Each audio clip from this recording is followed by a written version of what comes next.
Muchas gracias. Las siguientes preguntas se hacen por tramitación agrupada y la primera es una pregunta sobre la postura del ministro de Asuntos Exteriores, Unión Europea y Cooperación respecto a los derechos del pueblo saharaui. Pregunta sobre los argumentos que permiten afirmar que el Reino de Marruecos no es la potencia ocupante en el Sáhara Occidental y sobre su posición jurídica en el mismo. Pregunta sobre la postura del Gobierno ante el uso por el régimen marroquí de drones con misiles para bombardear población civil en los territorios bajo el control del Frente Polisario.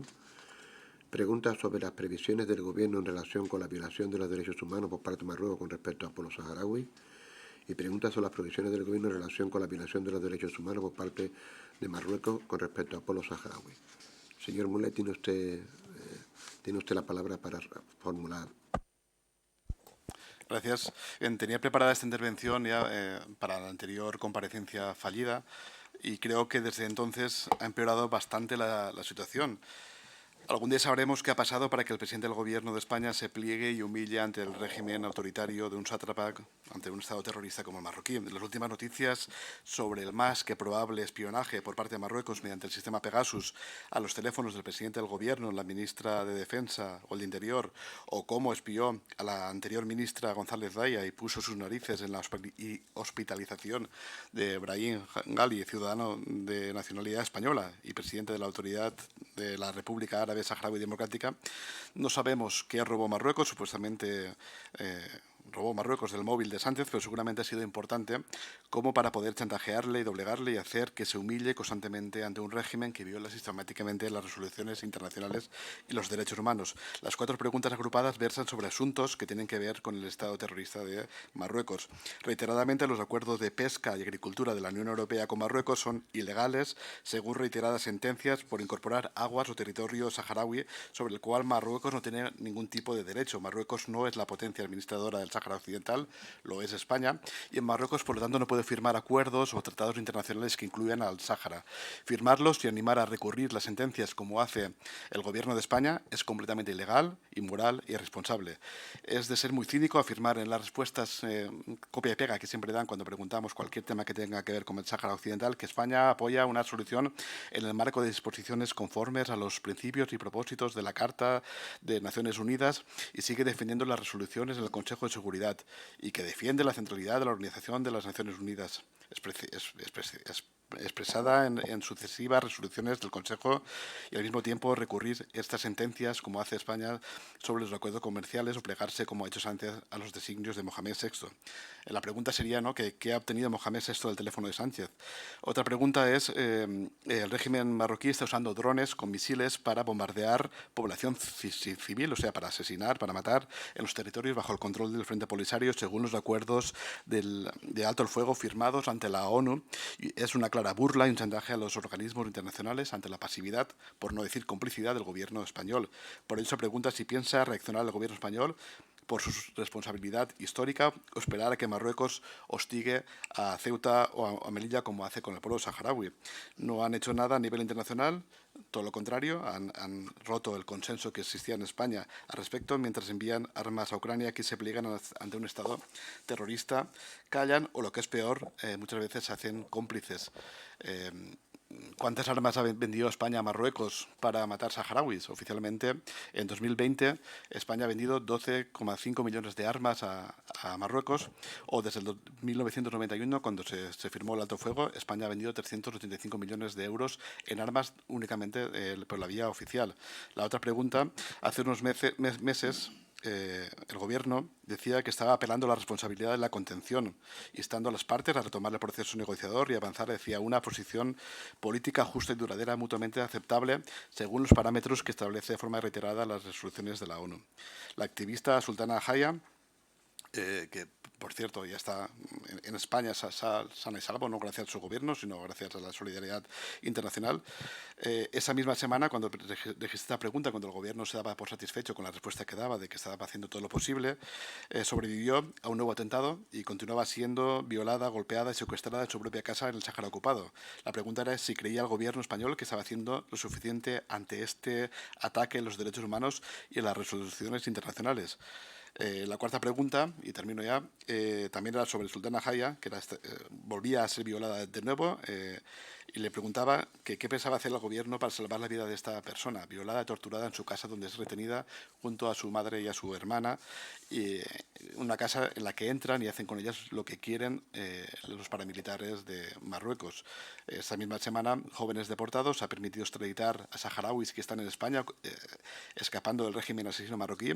Se les entrega a un ilegítimo gobierno que no debiera tener ningún tipo de autoridad sobre los saharauis y se les condena a tortura, violaciones, presidio o a la muerte.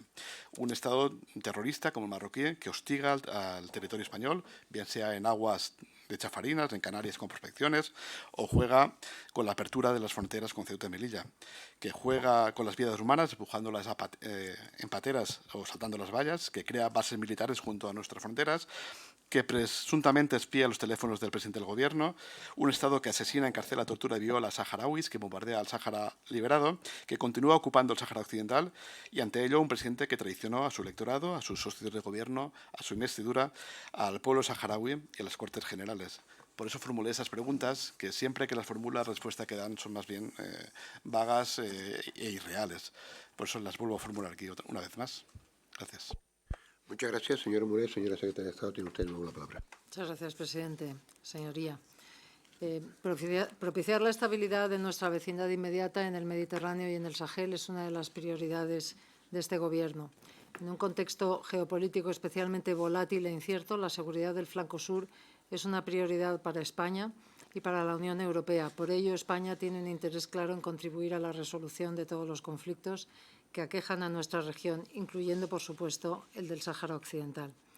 Este conflicto, que lleva abierto casi medio siglo, demanda un esfuerzo decidido de la comunidad internacional para ofrecer una solución a la población saharaui que ponga fin a su sufrimiento y que se enmarque en la Carta de las Naciones Unidas y en sus resoluciones. Además, la resolución del conflicto permitiría retomar la vía de una mayor integración regional, lo que beneficiaría a nuestros pueblos y redundaría en una mayor estabilidad y prosperidad del Mediterráneo.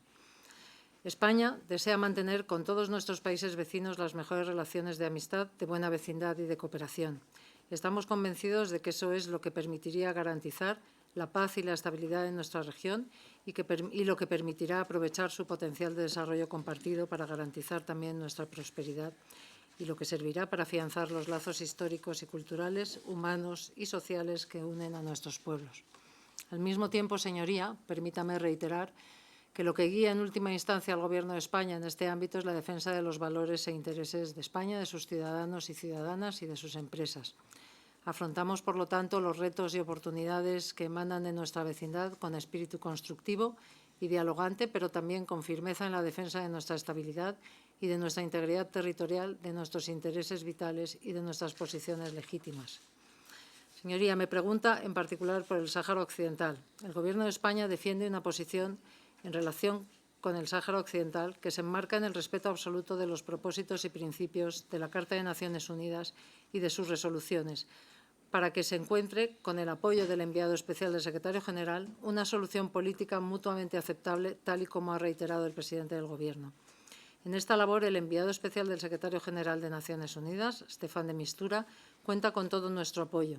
El ministro se ha reunido con él 4 veces desde su nombramiento, como sabe.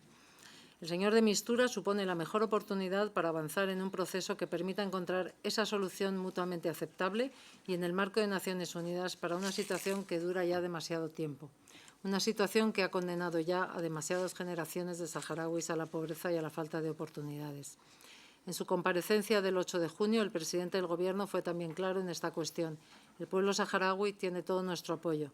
Somos el principal donante de ayuda humanitaria a los campamentos de refugiados saharauis y lo vamos a seguir siendo, como pone de manifiesto la reanudación del programa Vacaciones en Paz, interrumpido por la pandemia desde 2019 y que permite que miles de niños pasen el periodo estival en nuestro país. Me pregunta también, señoría, por la defensa de los derechos humanos en el caso de la señora Jaya, quien, como usted ha señalado, además, se encuentra desde el pasado día 1 de junio en nuestro país. Seré muy clara y reiteraré lo señalado por el ministro Álvarez en diversas ocasiones. Los derechos humanos constituyen un principio rector de nuestra política exterior y los defendemos y los defenderemos y los promocionamos en todos los países del mundo. Son completamente universales y no hacemos distinción por país, por situación o por persona. Tanto en nuestros contactos bilaterales como en el marco del diálogo Marruecos-Unión Europea, España suscita las cuestiones relativas a los derechos humanos. En definitiva, señoría, la posición de España está claramente anclada en el marco de las Naciones Unidas. En todo momento hemos reafirmado nuestro compromiso con los propósitos y principios de la Carta de Naciones Unidas y con sus resoluciones, y así lo seguiremos haciendo. Muchas gracias, secretario de Estado. Señor Mulet, tiene usted de nuevo la palabra. Gracias, presidente. Bien, no pueden hablar de que están buscando la estabilidad y propiciar la estabilidad o defender los valores e intereses de España cuando Argelia ha contestado como todos sabíamos que iba a contestar. Lo que ha hecho el patán de este ministro de Exteriores y por extensión el presidente del Gobierno es dinamitar el consenso que existía, el papel histórico que tenía España de neutralidad y poner en riesgo muchas de las industrias españolas. Sin ir más lejos, en mi provincia, el sector cerámico está temblando por lo que puede pasar con el gas y también con las exportaciones hacia Argelia. Por lo tanto, es ni estabilidad, ni responsabilidad, ni defender los valores de España. Lo que ha hecho el Gobierno es plegarse a los intereses de Mohamed VI. El presidente del Gobierno, no el Gobierno, el presidente del Gobierno. Claro, luego me dice aquí que propone una solución mutuamente aceptable. Una solución mutuamente aceptable nunca será la autonomía. El Sáhara nunca aceptará la autonomía de Marruecos, que es lo que ha venido defendiendo de manera unilateral y temeraria el presidente del Gobierno. No pueden decir que defienden los derechos humanos y la legalidad internacional cuando la postura que ha reiterado el presidente del Gobierno y el ministro de Asuntos Exteriores es justamente la solución que aporta Marruecos, que es una solución que dista muchísimo de lo que son las resoluciones internacionales. Por lo tanto, no pueden hablar tampoco del interés de la integridad territorial de España cuando Marruecos en la vida va a aceptar la integridad territorial de Ceuta y Melilla en el Estado español. No lo ha hecho ni lo va a hacer y continúa jugando con las fronteras, como están haciendo, tomándole el pelo a este Gobierno. Claro, mientras continuamos armando a Marruecos, permitiendo que cree bases militares junto a nuestras fronteras, dicen que están trabajando al mismo tiempo por la integridad territorial de España cuando Marruecos justamente hace lo contrario. Lo hemos visto en las publicaciones que hace donde Ceuta y Melilla aparecen en los mapas oficiales del Gobierno marroquí.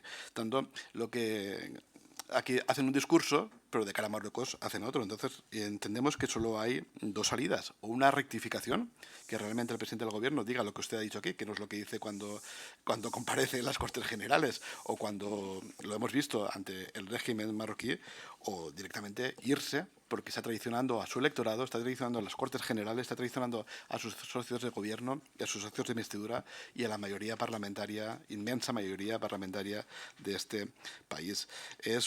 La política internacional de España es una chirigota sin ningún tipo de gracia, lo ha demostrado y ha puesto en riesgo sectores fundamentales de nuestra economía.